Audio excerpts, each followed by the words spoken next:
Hey, what is up guys, Marsleaf here, back to do another video, and today I'm going to showcase a classic matchup. It's going to be Nod versus GDI, the vanilla factions.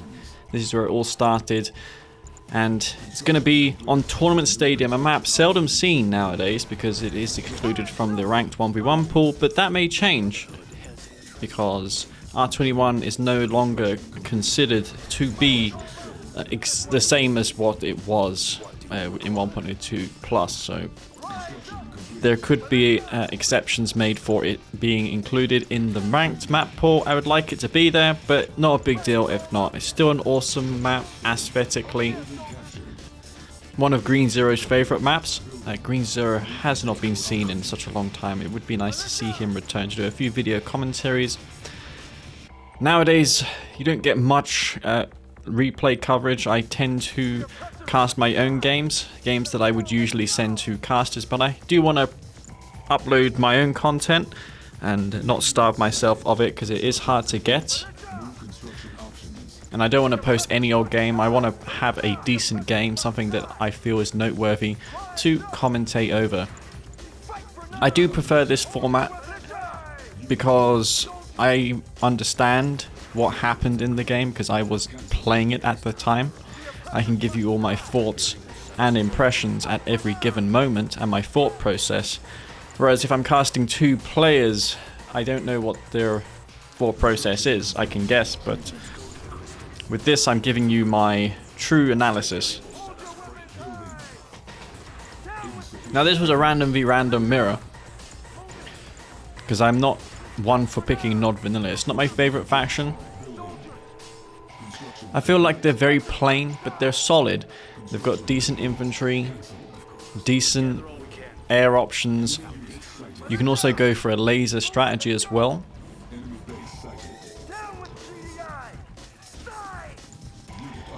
They got access to bike buggy with tip core, which is one of Nod's staple strategies. They go for tip core, bike buggy, and then just harass their opponent with that. It's very effective at all stages of the game. Plenty of maneuverability options for Nod, which is what they're all about. Maneuverability and stealth. Subterfuge tactics. I believe I read that word in the manual. Best describes them as a faction. So this stage we're just going to eco up. I'm not doing any one-base strategies in this game. And if I did that every game, people would know, oh, Lee's doing a one-base strategy again. I won't even have to scout. Let's just go for infantry after my third refinery. Just anticipate it. So I have to be unpredictable. And part of what makes me unpredictable is the fact that I do all these things. Granted, not all the time it works out. I sometimes experiment and lose because I didn't think it through the strategy well, but the only way to know if a strategy will work is by doing it. And a lot of players are pretty risk averse. They don't want to chance it, and therefore they play the same way every game. And then come to conclusions like X faction is weak whilst not trying to play that faction any other way than what they're used to. So I'm doing a bit of micro here because bikes do get two-shotted by the pitbulls. Bike v pitbull, pretty micro intensive for both sides. I can use the decoy army to bait some shots from those pits, which is a good strategy to do. This tactic you see here where I'm going for the refinery tier 3 was common back in the day. You would use the bike buggy to attack your opponent's expansion tip field, and then tip vane that field when their units are defending. Bike buggy then would clean up. But tip core and tip vane for that matter, not as lethal as they used to be. Well, tip core still is in fact pretty good for Nod overall. Stealth tanks are something that Black Hand don't have, but Nod do get access to, and it's their best option for harassment at this stage of the game. It's going to also allow you to kill hammerheads. I'm using this flame tank here to bait shots from these pitbulls. Senna took the bait. Let's allow this flame tank to tank those shots and kill those pits with my other forces. I've got another flame tank in the south. This is to one-click one of the refineries whilst I burn it down, the other one down with the flame tank. But sadly for me, this flame tank was caught. Predator tank was waiting for it, and now I have to deal with these pit bulls in my base. I'm building avatars. I'd usually be building stealth tanks at this point, but given the situation I'm in with all of these pit bulls, avatars were chosen to be made first. Luckily my harvester was not spotted at that blue Tiberium field. And if you like this format, guys, then I would be happy to do more videos like this. I endeavor to do some strategy guide videos, but I am quite busy in real life at this present time. Perhaps in the spring, well, we're near that time now, I will look to make some higher effort content with edited guide videos and tutorials for beginner players. I think also an up-to-date tutorial on how to set up Kane's Wrath, get C&C online working, install R21 and the 4K mod could also be needed. These pits very annoying. I can't defend this easily. Got a stealth tank in his base. That's upgraded with tip core, so that's going to do considerable damage. I'm going to do a bit of recon here. I see there's a pit bull, so I want to stay out of sight with that pit bull there. And I'm going to look for the ideal catalyst missile. Both those refineries look pretty close together, but I did not identify at that time that they are like that. You can now visualize with the catalyst missile decal that the refineries are close together enough to be both destroyed. The outer ring of the decal, when you use the catalyst missile, should now indicate the actual radius of that support power. With the Marv out, I need a response to it. I can't allow it to harvest my TIB field, so I'm going to rally my forces over to that green TIB expansion.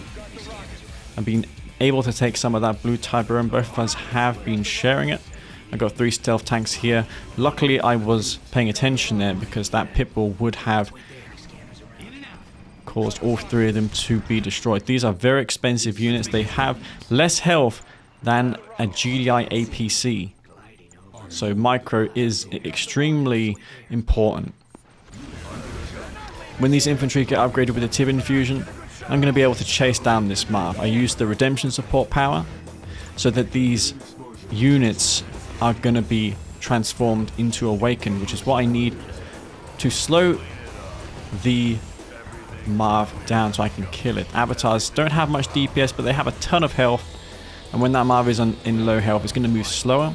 It's taking frontal armor, so it's going to be quite resistant. MCV did not move there. The stealth tanks did get cleaned up in his expansion. He's got a base set up, and now those pit bulls are heading over to my expansion, now upgraded with the mortars. I need to deal with this Marv quickly so I can respond to the next threat coming my way. MCV a little bit delayed on that expansion, but I am building pit bulls and stealth tanks. The 2 units, the rockets and stealth tanks, the 2 units I need to defend against this attack. Mortar pit bulls very effective in R21 because they no longer deal friendly damage to pit bulls. Stealth tanks trading for pit bulls, GDI players will always be happy about that. Sen is going to knock out my entire main, but there's not much there besides a war factory and a refinery. Those mortars are going to be very good in taking out those buildings, and I'm going to try and do the same thing to his field. Avatars taking some shots at that Redeemer and at that Reclamator hub. That will fall. And I've got the stealth tanks because I'm anticipating either Orcas or Hammerheads to be made. Zone troopers would be amazing at this point in time because I don't have much anti-infantry. I do have the upgraded infantry of my own, which probably will deter that being an option. But no epic unit just yet for me. I'm solely relying on these avatars and stealth tanks and infantry. But it's working out for me. I've got an infantry force in the bottom looking to do some economical damage because it's only been Senna killing my harvesters and infrastructure so far. I got a lucky snipe on the Reclamator hub, and now my infantry force has found a gap in this field. I gotta take out 2 harvesters before being forced to pull back my force. Watchtowers coming down. Those are upgraded with AP ammo. If this infantry force all dies now, then that attack would be somewhat negated, because even though I killed the harvesters, it would have been a costly trade. Pitbull is going to go to my base. There's not much to defend my field, but if I garrison that building with rockets, that's going to be a formidable defense against those Pitbulls. I don't have the laser capacitors as far as I know, but if I did, then laser turrets for the Nod Vanilla also benefit from that upgrade, and they can deal real good damage against units such as Pitbulls. Marv Jug are now out, and I only have 2 stealth tanks and a couple damaged avatars, so despite getting 2 snipes on harvesters, I am in some trouble here. Radar scan comes down. Sen is not oblivious to what is coming his way. But with these stealth tanks out, it's going to provide me with the harassment potential, which is what Nod needs to equalize the playfield. They can't really match GDI's firepower and armor, but what they can do is utilize their superior guerrilla tactics to overcome these other shortcomings. This is basically how the faction is designed. I didn't agree with what they did in Tiberium Wars in the latest patch when the avatars were buffed. Making the avatars and not armor better than mammoth tanks and tripods was weird from a design standpoint. In my opinion, GDI should hold the role for being the faction with the toughest armor. It should be the faction that can go head on and win, whereas Nod has to do eco damage, has to weaken the ability for GDI and Skrin to build those units up in mass. And that's why I'm building these stealth tanks and infantry. Infantry also move very quickly, which also goes well with the theme of Nod being super maneuverable and good for eco harassment. Now GDI can go for orcas and pits of their own. Pits especially versatile with their mortars because they can deal with both infantry and vehicle threats, but they don't have any upgrade for their rockets, unlike the stealth tanks and attack bikes. Typical, very powerful. They substantially increase the DPS of these units. The rockets don't benefit from Tibgor, but you can imagine if they did, it would be OP. I heard in one Battlecast Primetime episode before Kane Drive came out that one of the developers mentioned that the rocket squads also benefited from Tibgor. Thankfully that never happened. And what you just witnessed there was the Vertigos bombed the Juggernauts, and they took some shots at those hammerheads on the way out. That rear AA gun can fire at the same time as the Vertigo is dropping its bomb, but it has to be attacking from the rear. That rear AA turret only works as you'd expect from the rear. Unlike in the base game where it had a 360-degree coverage. Here it works much like how it should. You can even see the turret model as well. The damage is substantially more as a result to compensate for the fact that it can only engage part of the time. And here we see one of those Vertigos taking out a hammerhead, and I deem, yeah, we should probably use these Vertigos to clean up the rest of those hammerheads. As long as the hammerheads keep moving, these Vertigos should not be able to take them out, but the hammerhead briefly stopped there, and those hammerheads all go down.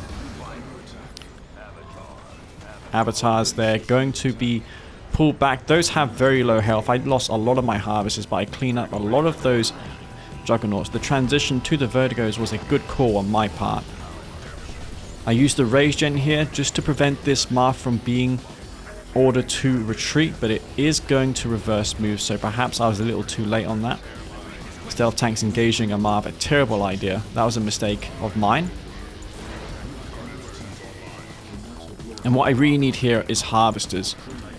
I see plenty of blue Tiberium on my main and second field. I don't have a base established in my main, which that harassment Senate is going to really come back to haunt me now, because I just don't have the option to build there anymore unless I move my MCV or build a surveyor. Those are decently viable in R21. They have a 20-second unpack time. They cost $100 less, and they're a little bit more armored than what they are in vanilla.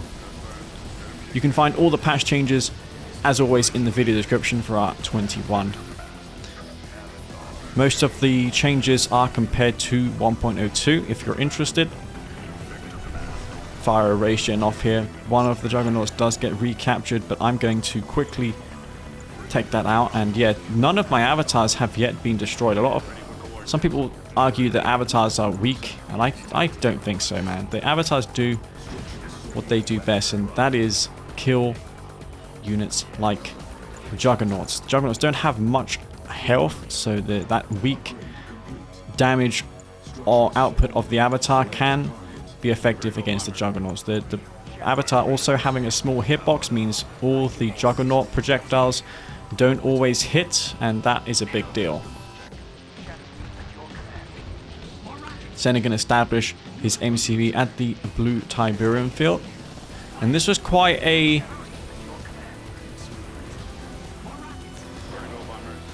comeback from me, because I was behind throughout this game. But I'm able to recover it here with these stealth shenanigans. Micro is very important as vanilla nod. Unless you're doing a laser scorpion tank strategy, in which case most of the time you can just go for a Q move and win. I see Senna's transitioning into mass infantry, and to counter that, instead of the usual counters, that being move the MCV forward, upgrade quad turrets, spam shredder turrets, or just build a bunch of flame tanks and infantry like a militant, I'm going to go for Shadow Team spam, because in R21 they have a little bit more range, and they only target infantry now. They ignore vehicles and structures. So if I put these Shadow Teams on aggressive stance, they're only going to be targeting the infantry of my opponent, which makes these more viable against this swarm of infantry. We're going to see how it will perform. I was able to rebuild my harvesters. I have a disruption tower in my base, which is going to make it hard for my opponent to know what to do. Really, as GDI, you need sensor pods and orcas against this specific playstyle. Just doing a bit of recon here. If I wanted, I could build a bunch of specters and use the long-range specter bombard ability in combination with the Shadow Teams. The beacon no longer unstealths when you use the Spectre Bombard ability. Before it did, so that makes it a little bit more viable as a strategy, but we still don't see it because it takes a lot of time to set up. And these Vertigos have been really paying off for me in this game. Wouldn't be surprised to see some veterancy ranks on those. You can see the golden infantry. Those are summoned in from the GDI Airborne. The texture name, in fact, is called GDI Airborne 101. I decided to implement it for them in this community balance patch. And these Vertigos just slowly whittling down this GDI player, taking out the harvesters, severing the economic ability for the GDI player to build up an army. And we see a final push coming in. Juggernauts, infantry. That's a lot of infantry, but the Shadow Teams with their pistols are going to make short work of it. I can even bomb any watchtowers that may come down.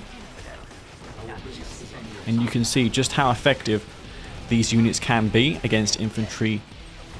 Even though Nod don't have the supercharged particle beam upgrade for their shredder turrets, they do have access to Shadow Teams, which are great in situations such as this. And I didn't have to engage with my army. That was only the Shadow Teams that dealt with that force. Redeemer has tanked some of that damage from the Juggernauts, but ultimately it did its job, and I have found a breakthrough, and it's going to be GG. So once again, that was a game that I thought was good in showcasing what Nod versus GDI should look like. GDI opting for the slower main battle tank type of army, whereas Nod goes for the faster tier 3 units like Vertigos and stealth tanks. That game, it worked really well, but against someone who spams sensor pods and orcas, has Firehawks to counter Vertigos, it's going to be a lot trickier for Vertigos to get that long-term value that Nod often seek. Anyways guys, thank you very much for watching this game. If I have any more games that I feel are worth posting, I will upload them to my channel so you all get to watch, and I'll do my best to provide you all with some coverage of them. Anyways, this is going to be Master Leaf. Thank you very much for watching. Thank you to my patrons for continuing to support my channel and my content on YouTube, as well as the patches that I have done for this game. Anyways, I will see you all later, guys. This is me, Master Leaf. Peace out.